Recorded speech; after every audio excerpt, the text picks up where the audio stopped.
Hi friends, welcome to my YouTube channel. ഞാനിന്ന് വീഡിയോയിൽ പറയാൻ പോകുന്നത് പറഞ്ഞാൽ ഞാൻ ഒരു 2 വർഷമായിട്ട് FC ഉപയോഗിച്ചിട്ടുള്ള എൻ്റെ ഒരു ഒപ്പീനിയനാണ്. 2 വർഷമായിട്ട് ഒപ്പിക്കുന്നു. ഒരുപാട് ലോങ് ഒക്കെ പോയിട്ടുണ്ട്. ബാംഗ്ലൂർ ടു കേരള കണ്ട് 3 to 4 ടൈംസ് തന്നെ നമ്മൾ യാത്ര ചെയ്തിട്ടുണ്ട്. അതൊക്കെ ബേസ് ചെയ്തുള്ളൊരു യാത്രയാണ് ഞാൻ പറയാൻ പോകുന്നത്. ഫസ്റ്റ് ഓഫ് ഓൾ എനിക്ക് പറയാനുള്ളതെന്ന് പറഞ്ഞാൽ എല്ലാവരും ഈ വണ്ടിയെപ്പറ്റി ഒരുപാട് നെഗറ്റീവാണ്. എനിക്ക് അത്രയ്ക്ക് നെഗറ്റീവൊന്നും തോന്നിയിട്ടില്ല. സിറ്റി യൂസിലായാലും ലോങ് പോകുമ്പോൾ മാത്രം കുറച്ച് ബുദ്ധിമുട്ടായിട്ട് തോന്നിയിട്ടുണ്ടെങ്കിൽ പോലും സിറ്റി യൂസിലൊക്കെ വളരെ നല്ല വണ്ടിയായിട്ടാണ് തോന്നിയിട്ടുള്ളത്. ഞാനിപ്പോൾ ഈ വണ്ടിയിൽ സീറ്റിനകത്ത് ഒരു എയർ കുഷൻ വെച്ചിട്ടുണ്ട്. അതുകൊണ്ട് തന്നെ ഇപ്പോൾ ലോങ് പോകാനൊക്കെ നല്ല സുഖമാണ്. ഇരുന്ന് പോകാനൊക്കെ ബാക്കിലൊക്കെ വെച്ച് നമ്മുടെ സാധനങ്ങളൊക്കെ വെച്ച് കെട്ടാനെല്ലാം അത്യാവശ്യം നല്ല ഉപയോഗം തന്നെ പറ്റുന്നുണ്ട്.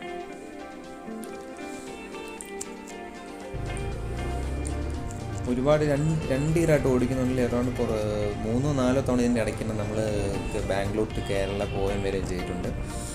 അത് വെച്ച് നോക്കുകയാണെങ്കിൽ എനിക്ക് വളരെയധികം ഇഷ്ടപ്പെട്ടു. ഒരുപാട് ഇഷ്ടപ്പെട്ട വണ്ടിയാണ്. പിന്നെ എനിക്ക് പ്രോബ്ലം ഇതിൻ്റെ സ്റ്റാർട്ടിങ്ങിന് മാത്രമേ ഇടയ്ക്ക് അത് എല്ലാവരും പറയുന്നുണ്ട്, ഈ FC ഉപയോഗിക്കുന്ന എല്ലാവരും പറയുന്നുണ്ട് BS4 മോഡലാണ്. BS6ൻ്റെ കാര്യം എനിക്കറിയില്ല.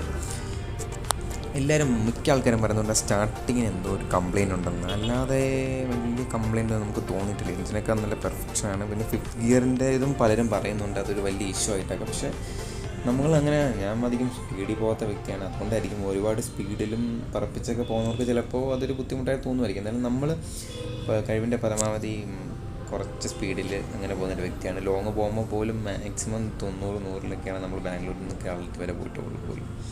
അങ്ങനെ ഒരു വ്യക്തിയാണ് നമ്മൾ. എന്നിരുന്നാലും എനിക്ക് പൊതുവേ ഈ വണ്ടി ഒരുപാട് ഇഷ്ടപ്പെട്ടു. ഞാനത് ഒരുപാട് മാറ്റങ്ങളൊക്കെ വന്നിട്ടുണ്ട്. രണ്ട് ഫോഗ് ലാമ്പ് ഫ്രണ്ടിൽ വെച്ചിട്ടുണ്ട്, മിററൊക്കെ വെച്ചിട്ടുണ്ട്. നിങ്ങളിപ്പം ചോദിക്കായിരിക്കും മിററൊക്കെ വിസിബിൾ ആണോന്ന്. ഞാനങ്ങ് വിസിബിളൊന്നും അല്ല, എന്നാൽ പോലും അത്യാവശ്യം നമുക്ക് യൂസ് ചെയ്യാൻ പറ്റിയ ഒരു മിററാണ്. ഒരു ഭംഗിക്ക് വേണ്ടി വെച്ചതാണ്. പുറമേ നിന്ന് നോക്കുമ്പോൾ ഒരു ഭംഗി കൂടാൻ വേണ്ടി വെച്ച സാധനമാണത്. അല്ലാതെ വലിയ യൂസിന് വേണ്ടി വെച്ച സാധനമൊന്നുമില്ല. എന്നിരുന്നാലും വണ്ടി ഇതിനെ വളരെയധികം ഇഷ്ടപ്പെടുത്തിയിട്ടുള്ളൂ. കാര്യം നമ്മൾ ഇങ്ങനെയൊക്കെ മോഡിഫൈ ചെയ്യുമ്പോൾ ആൾക്കാരൊക്കെ നോക്കാറുണ്ടായിരുന്നു ഇത് ഏത് വണ്ടി. അത് കുറേ തവണ ആൾക്കാർ ചോദിച്ചിട്ടുണ്ട്. മോഡിഫൈ ചെയ്ത് വെച്ചതുകൊണ്ടാണ്. അധികം സ്റ്റിക്കർ വർക്കൊന്നും ഇല്ലെങ്കിലും അത്യാവശ്യം കുറച്ച് സ്റ്റിക്കർ വർക്കൊക്കെ ചെയ്തിട്ടുണ്ട്. പോളിസി പിടിക്കാൻ വേണ്ടിയുള്ള സ്റ്റിക്കർ വർക്കൊന്നും ചെയ്തിട്ടില്ല, എന്നാലും അത്യാവശ്യം നല്ല രീതിയിൽ ചെയ്തിട്ടുണ്ട്. ഈ വണ്ടിയിൽ എനിക്ക് ഏറ്റവും കൂടുതൽ ഇഷ്ടപ്പെടാൻ കാര്യം എൻ്റെ ഫസ്റ്റ് പുള്ളിങ്ങാണ്. ഫസ്റ്റ് ഗിയറിട്ട് എടുക്കുന്ന ഒരു പുള്ളിങ് അത് ഭയങ്കരമായൊരിതാണ്.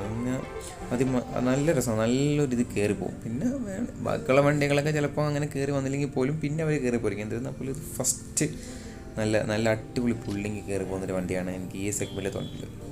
ഇത് 250cc എന്ന് പലരും പറഞ്ഞ് 250cc എന്ന് പേരേ ഉള്ളൂ. അത്രയും പവറൊന്നുമില്ല. സത്യമാണ്, അത്രയും പവറൊന്നുമില്ല. എന്നിരുന്നാൽ പോലും അത്യാവശ്യം കുഴപ്പമില്ലാതെ ഒരു സിറ്റി റൈഡിന് ബെസ്റ്റ് ബൈക്കാണ്. ലോങ് റൈഡും പ്രിഫർ ചെയ്യുന്നവർക്ക് പ്രിഫർ ചെയ്യും. ഇതിലൊക്കെ ലോങ് പോകുന്ന എത്രയോ പേർക്ക് ആൾക്കാരുണ്ട്. പിന്നെ ഈ വണ്ടിയിൽ പ്രത്യേകിച്ച് അങ്ങനെ എടുത്ത് പറയേണ്ടതൊക്കെ വലിയ സ്പെസിഫിക്കേഷൻസ് ഒന്നുമില്ല. ABS ഇല്ല. BS4 മോഡലാണ്. ABS ഒന്നുമില്ല. അങ്ങനെ പ്രത്യേകിച്ച് ഒന്നും തന്നെ ഇല്ല. ഈ വണ്ടിയിൽ മെയിൻ പ്രോബ്ലമാണ് ഇതിൻ്റെ ലൈറ്റ്. അതൊരു വലിയ പ്രോബ്ലമാണ്. ഇപ്പം BS6 ഇറങ്ങിയപ്പോൾ അത് മാറിയിട്ടുണ്ടെന്നാൽ പോലും BS4ൻ്റെ ലൈറ്റ് അത്ര പെർഫെക്റ്റ് ലൈറ്റൊന്നുമില്ല. എന്നാൽ പോലും കുഴപ്പമില്ല. ഞാൻ 2 ഫോഗ് ലാമ്പ് വെച്ചതുകൊണ്ട് കുഴപ്പമൊന്നുമില്ല. ഇതുകൊണ്ട് കേരളത്തിൽ ഇറങ്ങി കഴിഞ്ഞാൽ അവരപ്പം പോകുമായിരിക്കും ഫോഗ് ലാമ്പ് വെച്ചെന്നൊക്കെ പറഞ്ഞു. എന്നാലും നമ്മളങ്ങനെ കേരളത്തിലോട്ട് ഇനി അങ്ങോട്ട് എന്തായാലും വരും. അപ്പോൾ നമുക്ക് അന്നത്തെ കാര്യം അന്നേരം ആലോചിക്കാതെ. ഓവറാൾ നോക്കുകയാണെങ്കിൽ വണ്ടി വളരെയധികം കംഫർട്ടാണ് നമുക്ക് തന്നിട്ടുള്ളത്. പ്രത്യേകിച്ച് കുഴപ്പം പറയാൻ വേണ്ടി ഒന്നും തന്നെ ഇല്ല. വളരെയധികം ഇഷ്ടപ്പെട്ടു. അങ്ങനെ വലിയ കുറ്റം പറയാൻ വേണ്ടിയൊന്നുമില്ല.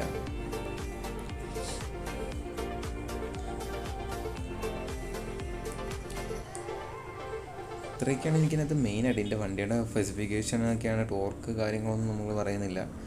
അതൊന്നും പറഞ്ഞ ആവശ്യം. ഞാനത് പറഞ്ഞാൽ എൻ്റെ ഒരു ഒപ്പീനിയനാണ്. ഞാൻ ഇത്രയും നാൾ ഉപയോഗിച്ച് 2 ഇയറായിട്ട് ഉപയോഗിക്കുന്നുണ്ട്. അതിൻ്റെ ഒരു ഒപ്പീനിയൻ വെച്ചാണ് ഇപ്പം പറഞ്ഞത്. വളരെയധികം കംഫർട്ടായിട്ടാണ് തോന്നിയത്. കുറ്റങ്ങളൊന്നും പറയാൻ വേണ്ടി തന്നെയില്ല. എന്നിരുന്നാലും നമുക്ക് ഇത്രയൊക്കെ ഇതിനെപ്പറ്റി പറയാനുള്ളൂ. ചുമ്മാ ഒരു വീഡിയോ ഇടാൻ തോന്നി അങ്ങനെ ഇട്ടതാണ്. അപ്പോൾ വീഡിയോ ഇഷ്ടപ്പെട്ടെങ്കിൽ ലൈക്ക് ചെയ്യുക, സബ്സ്ക്രൈബ് ചെയ്യുക.